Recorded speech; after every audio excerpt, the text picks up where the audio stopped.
السلام علیکم رحمۃ اللہ وبرکاتہ۔ پیش گوئیاں تیسری جنگ عظیم پارٹ 2 میں خوش آمدید۔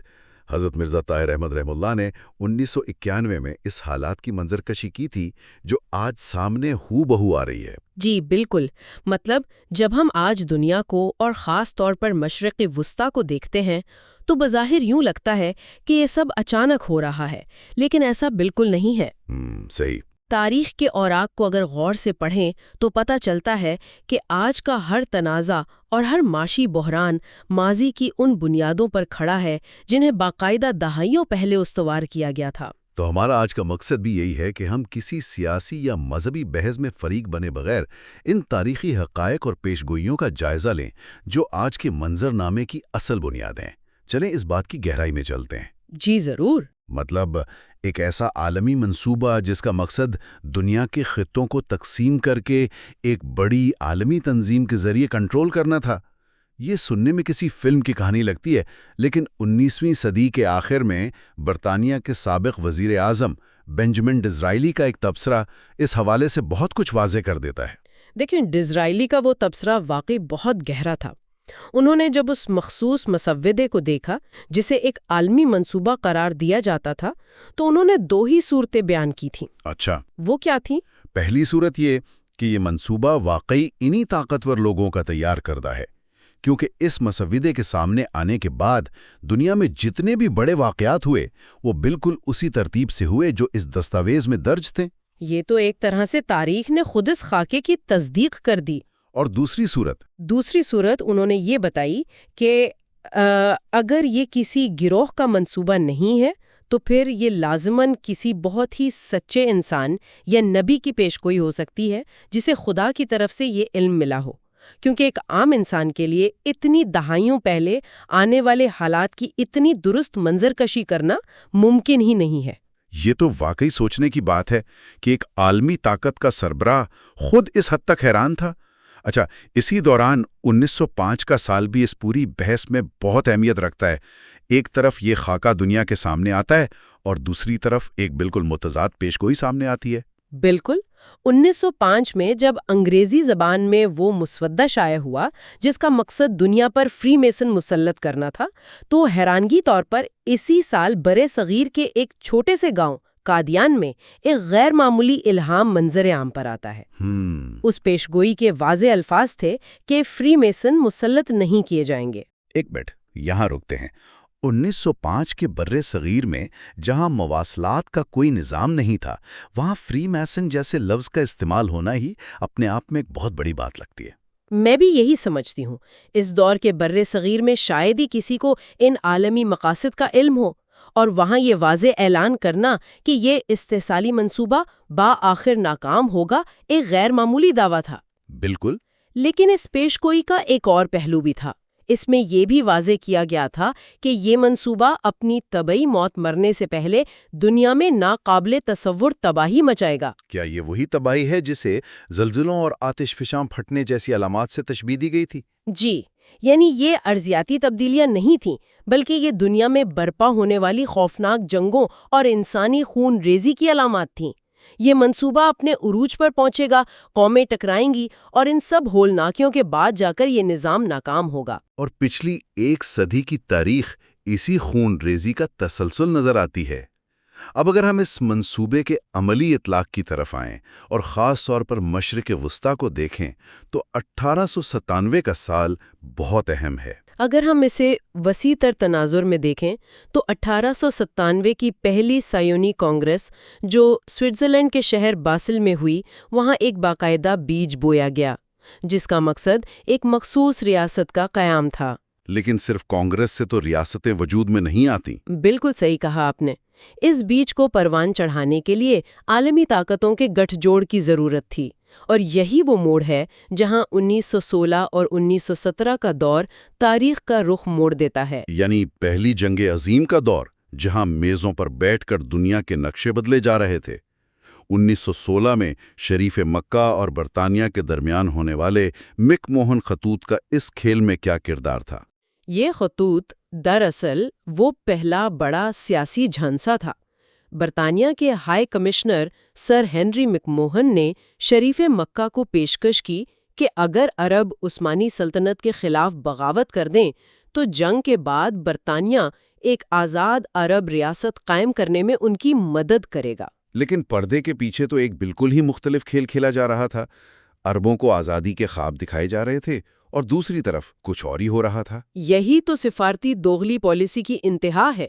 عین اسی وقت روس، فرانس اور برطانیہ بند کمروں میں سائکس پیکو معاہدہ کر رہے تھے۔ صحیح۔ آپ یوں سمجھیں کہ مشرق وسطیٰ ایک بڑا کیک تھا اور یہ تینوں بند کمرے میں چھری کانٹا لے کر فیصلہ کر رہے تھے کہ جنگ کے بعد کون سا ٹکڑا کس کی پلیٹ میں جائے گا، جبکہ مقامی لوگوں کو اس بندر بانٹ کی ہوا تک نہیں لگنے دی گئی۔ اور پھر اس دوغلی پالیسی کا حتمی ثبوت 1917 میں سامنے آیا، جسے ہم بالفور ڈکلیریشن کے نام سے جانتے ہیں۔ کیا یہ کوئی باقاعدہ سرکاری دستاویز تھی؟ جی، یہ برطانوی کابینہ کا ایک تحریری فیصلہ تھا۔ برطانوی وزیر خارجہ آرتھر بالفور نے ایک باضابطہ خط میں انتہائی واضح الفاظ میں اعلان کیا کہ برطانوی حکومت فلسطین میں یہودیوں کے لیے ایک قومی گھر کے قیام کی مکمل حمایت کرے گی۔ مطلب اس ایک خط نے عربوں سے کیے گئے تمام وعدوں کو ردی کی ٹوکری میں پھینک دیا اور موجودہ تنازعات کی بنیاد رکھ دی۔ بالکل، اور اس کی فصل آج تک مشرق وسطیٰ میں کاٹی جا رہی ہے۔ یہاں آ کر بات بہت ہی دلچسپ ہو جاتی ہے، کیونکہ اگر ہم آج کے مشرق وسطیٰ کو دیکھیں تو یہ دنیا کا امیر ترین خطہ ہے۔ 60% تیل وہاں ہے، لیکن اس بے پناہ دولت کے باوجود یہ خطہ دو بہت بڑے معاملوں کا شکار ہے۔ جی، پہلا معاملہ تو یہ ہے کہ اتنی بے تحاشا دولت کے باوجود یہ خطہ دفاعی اور صنعتی لحاظ سے اتنا کمزور اور دوسروں پر انحصار کرنے والا کیوں ہے؟ یہ ایک ایسا سوال ہے جو واقعی سوچنے پر مجبور کرتا ہے۔ دیکھیں، معیشت کا عام اصول ہے کہ جہاں دولت ہوتی ہے وہاں حفاظت کا سب سے جدید انتظام ہوتا ہے، جیسے بینک کے والیٹ کے ارد گرد سخت سیکیورٹی ہوتی ہے۔ بالکل۔ لیکن مشرق وسطیٰ میں یہ اصول الٹ ہے۔ تیل کی صورت میں دولت کے سمندر ہیں، لیکن دفاعی اور صنعتی اعتبار سے اسے انتہائی کمزور رکھا گیا ہے۔ اور اس کے برعکس اسی خطے میں ایک چھوٹی سی ریاست جس کے پاس اپنا تیل نہیں، اسے ٹیکنالوجی سے لیس کر کے غیر معمولی طاقتور بنا دیا گیا ہے۔ یعنی عالمی طاقتوں کی حکمت عملی یہ نظر آتی ہے کہ جہاں مال پڑا ہے اس حصے کو جان بوجھ کر کمزور رکھا جائے تاکہ وسائل کو آسانی سے استعمال کیا جا سکے۔ جی، اور جہاں سے اس لوٹ مار کو خطرہ ہو سکتا تھا اسے طاقت فراہم کر دی گئی تاکہ وہ پورے خطے پر دباؤ برقرار رکھ سکے۔ یہ طاقت کے توازن کا ایک بہت ظالمانہ کھیل ہے۔ یہ تو واقعی معاملات کو ایک نئی روشنی میں دیکھنے پہ مجبور کرتا ہے۔ اچھا، اسی طاقت کے کھیل سے جڑا دوسرا بڑا معمہ خلیجی جنگ کے دوران صدر صدام حسین کی لنکیج پیشکش کا تھا۔ یہ لنکیج دراصل تھا کیا اور عالمی طاقتوں نے اس کے ساتھ کیا سلوک کیا؟ خلیجی جنگ کے دوران صدر صدام حسین نے دنیا کے سامنے جو لنکیج پیش کیا اس کی بنیاد ایک خاص سفارتی منطق پر تھی۔ انہوں نے کہا کہ ٹھیک ہے، دنیا کویت پر ہمارے قبضے کو ناجائز کہہ رہی ہے، لیکن مشرق وسطیٰ میں ہی ایک اور ریاست نے دہائیوں سے مقبوضہ عرب علاقوں پر قبضہ کر رکھا ہے۔ تو انہوں نے ان دونوں تنازعات کو جوڑنے کی پیشکش کی۔ جی، انہوں نے کہا کہ اگر مقبوضہ عرب علاقوں سے فوجیں نکال لی جائیں تو عراق بھی کویت سے فوجیں نکال لے گا۔ خطے کے دیرپا امن کے لیے یہ ایک ایسا فارمولا تھا جس پر سنجیدگی سے بات چیت ہو سکتی تھی۔ لیکن عالمی طاقتوں کے رد عمل کو دیکھیں تو انہوں نے اس تجویز کا باقاعدہ مذاق اڑایا اور اسے مسترد کر دیا۔ کیونکہ ان کا اصل ہدف کویت کی آزادی سے زیادہ اس خطے میں اپنی مستقل فوجی موجودگی قائم کرنا اور تیل پر اپنا کنٹرول مضبوط کرنا تھا۔ اگر وہ واقعی انصاف پر کھڑی ہوتی تو اس مساوی شرط پر مذاکرات کر سکتی تھیں۔ لیکن اس کنٹرول کو قائم رکھنے کے لیے انہیں معاشی اعتبار سے بہت بھاری قیمت بھی چکانا پڑی نا۔ خلیجی جنگ کے اخراجات نے مغرب کی معاشی حالت پر کیا اثرات مرتب کیے؟ اس سے ایک بہت اہم سوال جنم لیتا ہے کہ کیا یہ عالمی جنگیں واقعی اتنی آسان اور سستی ہوتی ہیں؟ خلیجی جنگ کے دوران صرف امریکہ کا روزانہ کا خرچ تقریباً $1 بلین تک پہنچ گیا تھا۔ $1 بلین روزانہ؟ یہ تو ہوش اڑا دینے والا ہندسہ ہے۔ بالکل، اور جب اخراجات قابو سے باہر ہونے لگے تو ان طاقتوں کے معاشی وسائل جواب دے گئے۔ حالت یہاں تک پہنچ گئی کہ انہیں جنگ جاری رکھنے کے لیے باقاعدہ چندہ مانگنا پڑا۔ سفارتی زبان میں کہیں تو اپنا کشکول لے کر دنیا کے دروازوں پر جانا پڑا۔ کشکول کا لفظ سن کر تو ایک عجیب سا تصور ابھرتا ہے۔ اس پر مجھے یاد آ رہا ہے کہ اس 1991 کے تجزیے میں برطانیہ اور امریکی سفارتکاری کے فرق کو بڑے دلچسپ انداز میں بیان کیا گیا تھا۔ وہ فرق کیا تھا؟ جی، ان دونوں کے فنڈز جمع کرنے کے طریقوں کا موازنہ بہت دلچسپ ہے۔ برطانیہ نے جب یہ مالی امداد مانگی تو اسے ایک خوبصورت سفارتی غلاف میں لپیٹ کر پیش کیا، جیسے جرمن حکومت نے خود اپنی مرضی سے جذبہ خیرسگالی کے تحت جنگی اخراجات میں حصہ ڈالا ہو۔ انہوں نے یہ تاثر نہیں جانے دیا کہ وہ کشکول لے کر گئے تھے، اگرچہ ان کی اپنی اپوزیشن نے انہیں تانے دیے۔